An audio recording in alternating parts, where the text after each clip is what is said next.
Hi, so good morning, good afternoon, good evening to you all. My name is Roberto Hernandez.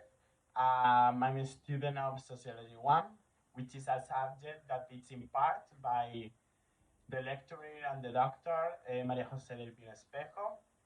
Today I'm gonna do a book club regarding for the subject that I said before.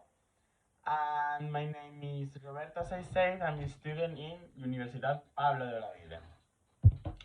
Today I'm gonna do quick lecture about the Communist Manifiesto, in Spanish El Manifiesto Comunista, by Karl Marx and Friedrich Engels. First of all, I'm gonna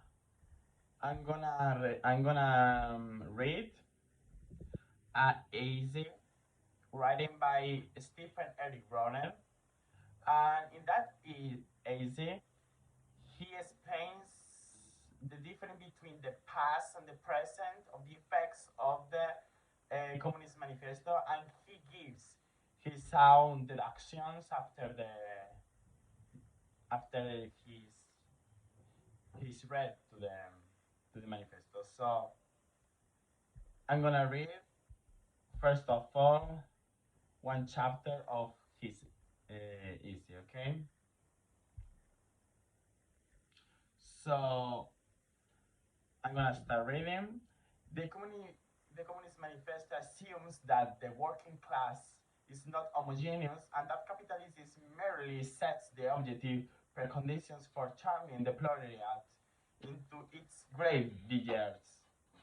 The political moments of proletarian actions require consciousness of the task at hand, organizations, coordinations, unity, and the willingness to intervene in the historical processes.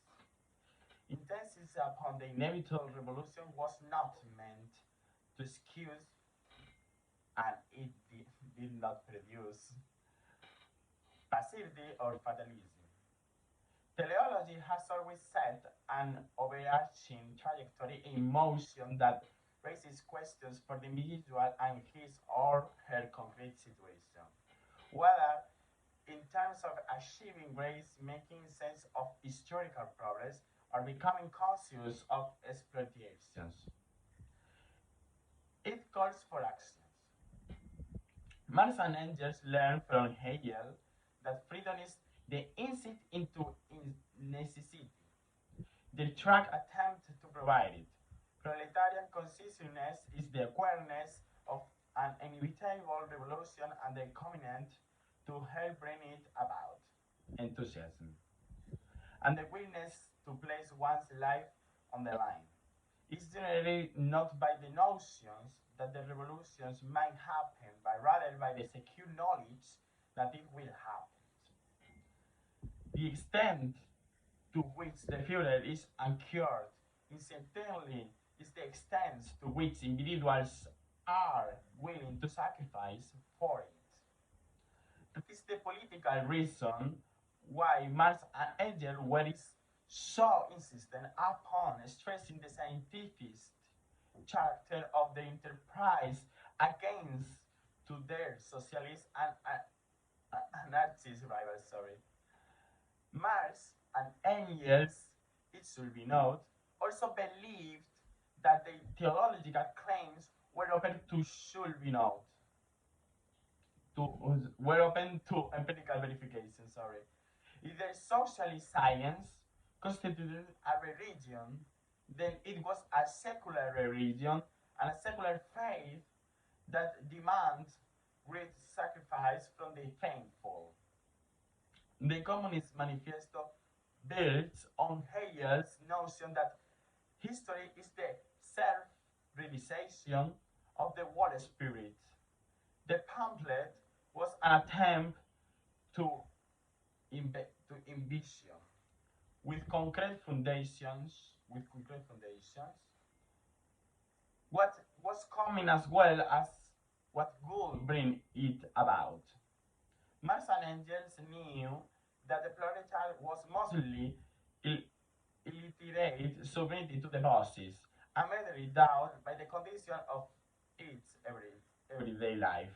Workers in still relatively small factories mixed with the prior artisans of various tribes to form an intricate urban mass of highly disparate skills and status. Its leaders were either sectarians, anarchists, or liberal reformists. They were bohemians, commodity workers, desillusioned bourgeois, fallen aristocrats, intellectuals, and artists. All suffered under severe economic hardships. Most were outcasts, hounded by the police, and shunted from one country to another.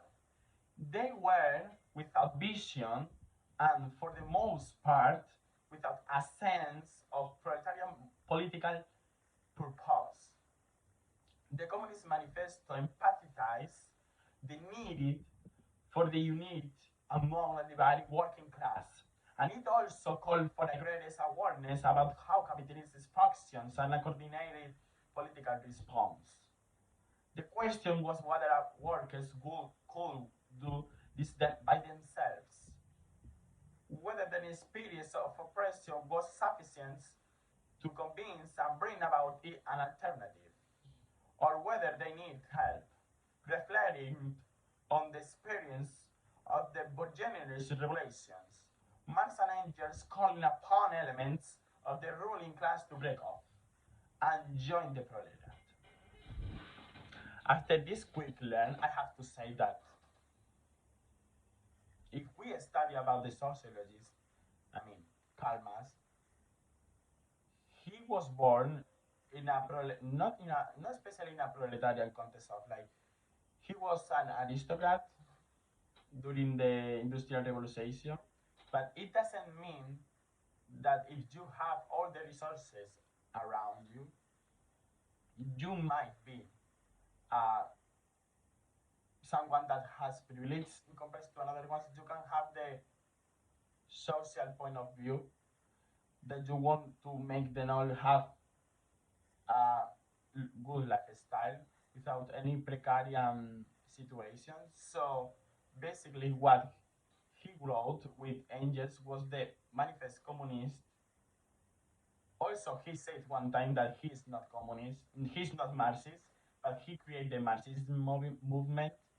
But he declares that all the workers and all the proletarians must have labor rights, because before used to happen discrimination because of the work. You can be a boss, as being boss, you can assume that your workers need to have rights and they need to have a good lifestyle. Even they need a labor rights. So basically, what Karl Marx wanted was to put a guidelines where we all, as workers, we have rights. Even the society in that moment, in that point, didn't have the chance to go against that practices. So he created a way to put a revolution under the situation of the English Revolution. If we read the book, we could find what I said. But even here we have some context of historical context. So the communists are not under the disposition or dissimulate the ideas and the intentions. They declare openly that they could only get their objectives with going against all the social hierarchy. During the half of the 19th century, the communists wanted to have the manifestos, so they ordered to Karl Marx and Friedrich Engels, who were on their 20s, to create this program. And after two centuries, we stand on continually reading it, and we take it as a political reference.